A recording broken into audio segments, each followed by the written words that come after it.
हा आपला जो विषय होता, हा लढा जो होता, आता सांगितलं की 17 वर्षापासून आपण लढा देत आहे की ग्राम रोजगार सेवकांच्या मानधनामध्ये जी आहे ती वाढ झाली पाहिजे आणि ग्रामपंचायतीमध्ये आणि प्रत्येक गावागावामध्ये शेवटच्या घटकाला न्याय कसा मिळेल, काम कसं होईल, याच्यासाठी ग्राम रोजगार सेवक जो आहे तो झटत असतो. सरकारच्या योजना ज्या आहेत या तळागाळापर्यंत कशा सॅच्युरेट होतील, कशा पोहोचतील, याच्यासाठी आपण काम करत असता. पण एक बाबा ग्राम रोजगार सेवक, काही लोकांना तर माहितीच नाही. काही लोकांना सरपंच, ग्रामसेवक आणि मग ती बॉडी मधला आपला ग्राम रोजगार सेवक जो सगळ्या गोष्टी करतो, तिथे खालपर्यंत पोहोचवतो, सरकारच्या योजना इम्प्लिमेंट करतो, हा असा ग्राम रोजगार सेवक जो आहे, हा काही लोकांना माहितीच नव्हतं की ग्राम रोजगार सेवक करून काय असतं. पण आज ग्राम रोजगार सेवकाला देखील माननीय मुख्यमंत्री महोदयांनी न्याय देण्याचं काम केलं, जसं बाकी घटकांना न्याय देण्याचं काम माननीय मुख्यमंत्री महोदय करत आहेत. आपण जे आहात की गेले 1 वर्षापासून माझ्या संपर्कामध्ये आले, बरोबर 1 वर्ष झालं असेल आपल्याला. कुठल्याही गावात गेलं, महाराष्ट्रामध्ये कुठेही गेलं तर तिकडे ग्राम रोजगार सेवक यायचे, मला भेटायचे. पहिलं तर मला आमचे नगरसेवक नवीन गवळी आहेत, लांडगे साहेब आहेत, यांनी आपल्यापर्यंत मला पोहोचवलं. आपली एक बैठक झाली, मला वाटतं ती 6 महिने अगोदर नंदनवनला झाली असेल, विखे साहेबांच्या आनंद आश्रमामध्ये झाली, बरोबर. तिथे कोण कोण आले होते, काही लोक तुम्ही. नंतर आपली पुन्हा मीटिंग झाली. नंतर मी जेव्हा कोल्हापूरला गेलो, सांगलीला गेलो, जळगावला गेलो, तिकडे देखील मला ग्राम रोजगार सेवक तिथे शोधून शोधून भेटायचे. हे काही लोकांच्या हातवरती येत आहेत.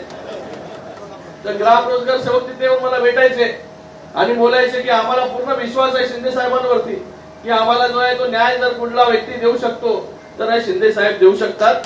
आणि आज 1 महिन्याच्या कालावधीमध्ये जी एक बैठक आपण घेतली सह्याद्री अतिथीगृहावरती, तिथे काही लोक आपले आले होते, तेव्हा माननीय मुख्यमंत्री महोदयांपर्यंत खऱ्या अर्थाने पहिल्यांदा हा विषय गेला की ग्राम रोजगार सेवक जो झटतो त्याला फक्त जे आहे हे कमिशन बेसिस वरती पैसे मिळतात.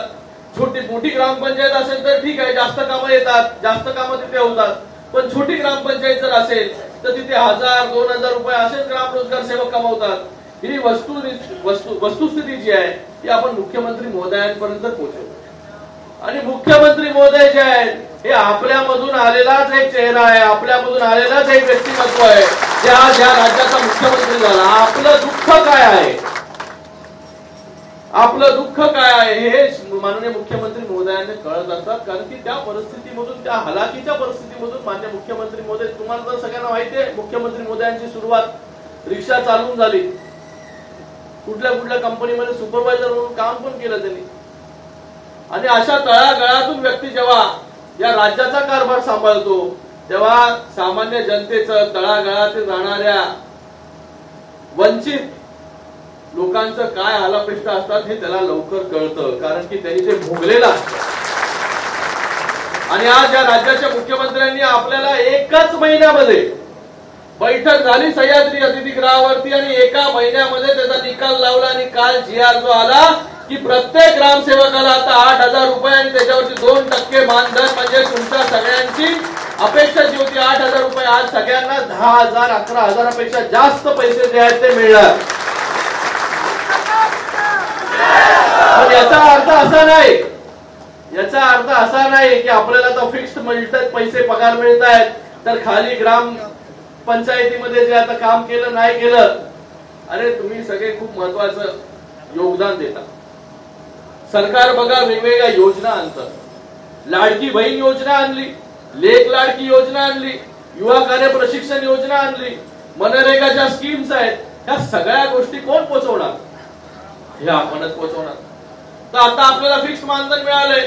फिक्स्ड मानधन मिळाल्यानंतर अरे आज नोकरीवरती नाही गेलं तरी चालेल, आपण फक्त आता काय सही करून येऊन जाऊ, असं होणार नाही ना?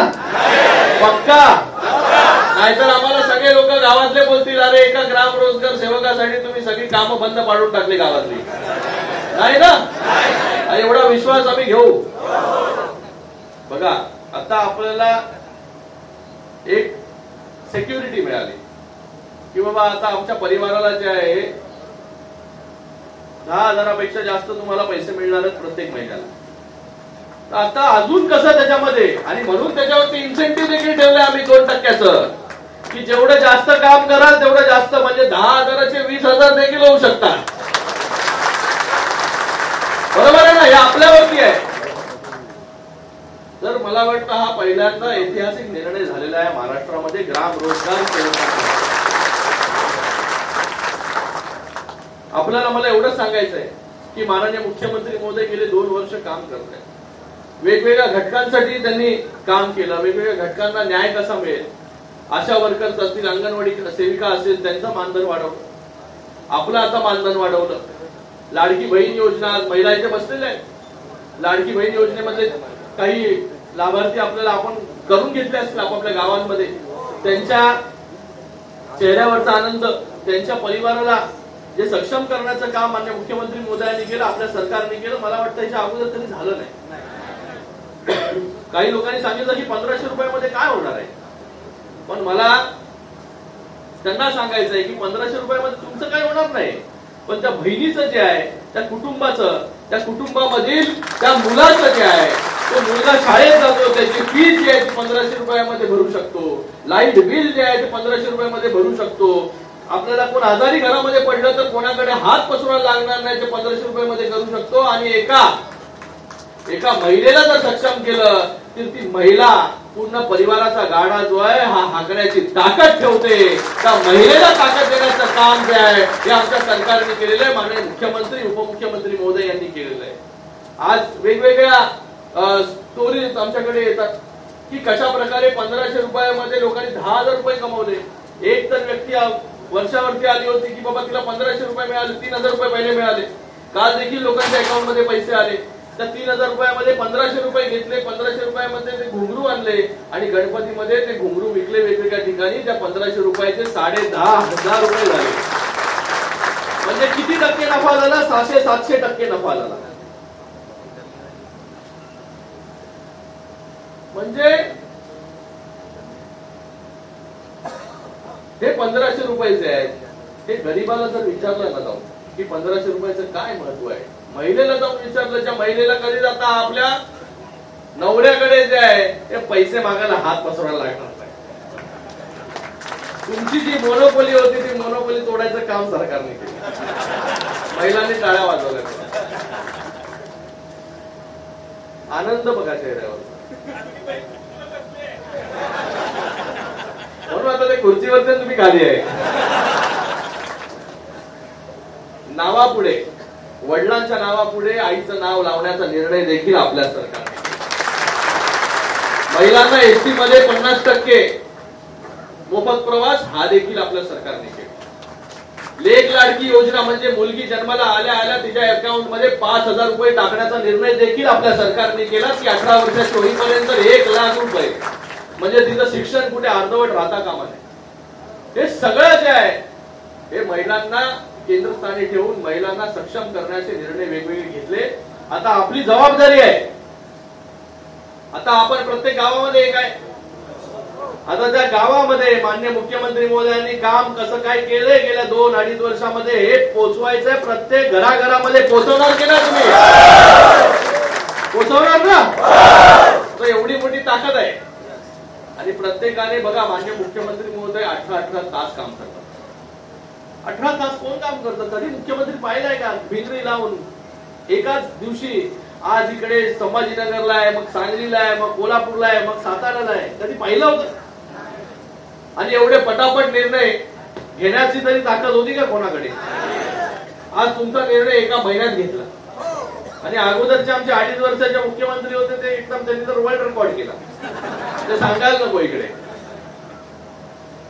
पण तळागाळातील व्यक्ती जो येतो, ज्याला दुःख कळतं, असा व्यक्ती जो आहे हा न्याय देऊ शकतो. ते काम माननीय मुख्यमंत्री महोदयांनी केलं.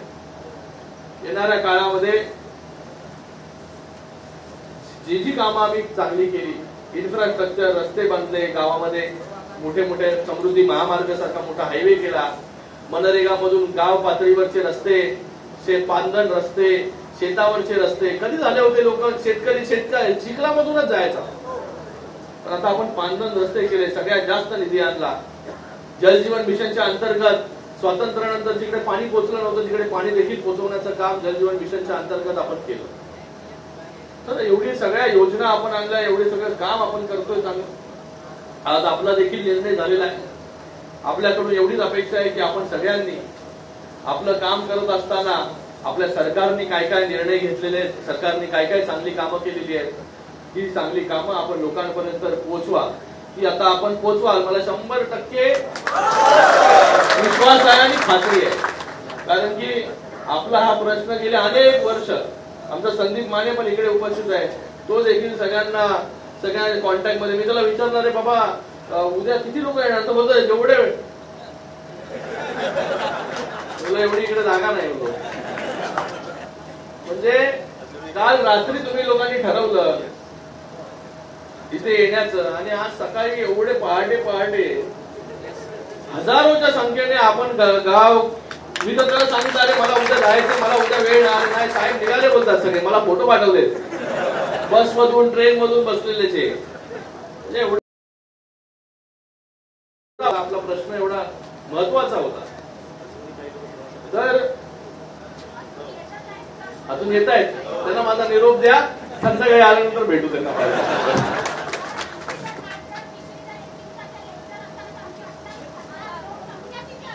नाही मला विश्वास आहे. आपला एक मेळावा घेऊ आपण माननीय मुख्यमंत्री महोदयांच्या अध्यक्षतेखाली. एक पुढच्या आठवड्यामध्ये एक आपला मेळावा घेऊ जिथे 28,000 जे आहेत, हा पूर्ण ताकद.